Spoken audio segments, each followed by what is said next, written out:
पिंकी के पति कमलेश की दुकान पर गांव का गुंडा जग्गू दादा आता है और धमकी देकर जाता है कि अगर उसने 1 लाख रुपए नहीं दिए तो वो दुकान तोड़ देगा। घर में सभी परेशान होते हैं। अरे सत्यानाश हो उस जग्गू का, अच्छा खासा लड़का था, पता नहीं क्यों गुंडागर्दी करने लगा, किसी की भी जमीन हड़प लेता है और अब हमारी दुकान के पीछे पड़ा है नास पीटा। मेरे तो कुछ भी समझ में नहीं आ रहा कि मैं क्या करूं। अरे बेटा, मैं तो कह रही हूं कि 1 लाख रुपए दे दो और छुट्टी पाओ इस जग्गू दादा से। नहीं माँ, मेहनत की कमाई है, ऐसे कैसे दे दूं? मैं तो 1 रुपया भी नहीं देने वाला उसे। अरे पैसा तो दोबारा भी कमा लेंगे, पर जान है तो जहान है। नहीं पिताजी, मैं नहीं दूंगा पैसे, मैंने फैसला कर लिया है। पिंकी कमरे में आकर सोचने लगती है, मेरे पति के ऊपर ये कैसी मुसीबत आ गई है। हे भगवान, क्या करूं मैं? तभी उसे जादुई पत्थर से आवाज सुनाई देती है, दन दना दन दन दन दन, जो चाहे वो तू बन। अरे हाँ, मैं भी कितनी भुलक्कड़ हूँ, मेरे पास तो जादुई पत्थर है, पर मैं क्या करूं? जग्गू दादा तो बहुत बड़ा गुंडा है, उसका सामना मैं कैसे कर पाऊंगी? पर मुझे ये करना ही होगा।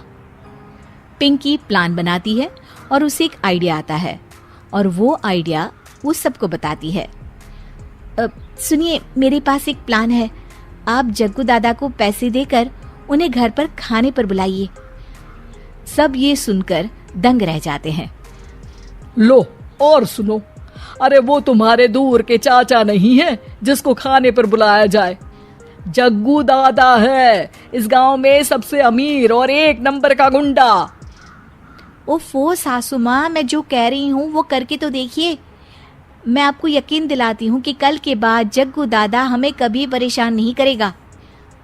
पिंकी के कहने पर कमलेश जग्गू दादा को रुपए देता है और उसे अपने घर खाने पर बुलाता है। अरे भाई, मानना पड़ेगा कमलेश, काफी तरक्की कर लिया तुमने। 1 लाख रुपए तो बड़ा ही कम डोनेशन था। जग्गू दादा सोफे पर बैठता है और सबसे मिलने लगता है। अरे भाई, लता मौसी ठीक तो हो ना? सुना है घुटने में बहुत दर्द रहता है। हाँ बेटा, पर तुझे कैसे पता चला? अरे जग्गू दादा सारे गांव की खोज खबर रखता है, और वैसे भी मेरी माँ और आप तो बचपन की सहेलियां थी ना, तो आप तो हमारी मौसी हुई। मौसी कहकर 1 लाख रुपए का चूना लगा रहा है कमबख्त। तभी बेल बजती है और कमलेश दरवाजा खोलता है तो सब दंग रह जाते हैं। अरे एमपी साहब, आप आइए आइए, आप कमलेश को कैसे जानते हैं? अरे भाई, कमलेश हमारे बड़े ही अच्छे मित्र हैं और मैंने सुना है कि आप इनकी दुकान हड़पना चाहते हैं, इनसे चंदा भी मांगते हैं आप। अरे एमपी जी, वो तो बस थोड़ा धंधे में मंदी चल रही थी तो गांव वालों से थोड़ी मदद मांग ली। देखो जग्गू दादा, होंगे दादा तुम अपने घर के, ये हमारे पहचान के लोग हैं, इनके साथ तुमने कुछ भी उल्टा सीधा किया तो सीधा जेल में डाल देंगे, समझे? फिर वहां बाकी कैदियों से चंदा मांगते फिरोगे क्या? जग्गू घबरा जाता है और वहां से जाने लगता है।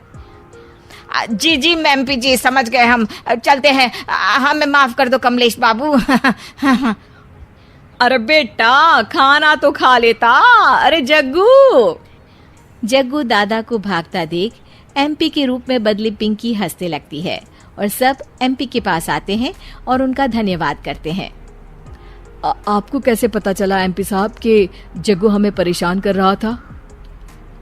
आपकी बहू पिंकी है ना, बड़ी ही समझदार है, वो मेरे ऑफिस आई और मुझसे मदद मांगी। क्या पिंकी ने यह सब किया? पिंकी अपने रूप में वापस आ रही होती है। अच्छा, मैं चलता हूँ, मेरा मतलब है। अरे ऐसे कैसे, आप बिना खाना खाए नहीं जा सकते, आइए आइए। नहीं नहीं, फिर कभी, मुझे जाने दीजिए। पिंकी भागती है। अरे इन्हें किस बात की जल्दी थी? लगता है कोई इम्पोर्टेंट मीटिंग होगी माँ। हाँ भाई, बड़े लोग हैं, दिन में कुछ ना कुछ चलता ही रहता है। लेकिन भगवान का शुक्र है कि आज बहू की वजह से सब सही हो गया। पर बहू है कहाँ? पिंकी घर से दूर भागते भागते अपने रूप में वापस आ जाती है। उफ, बाल बाल बच गई आज तो।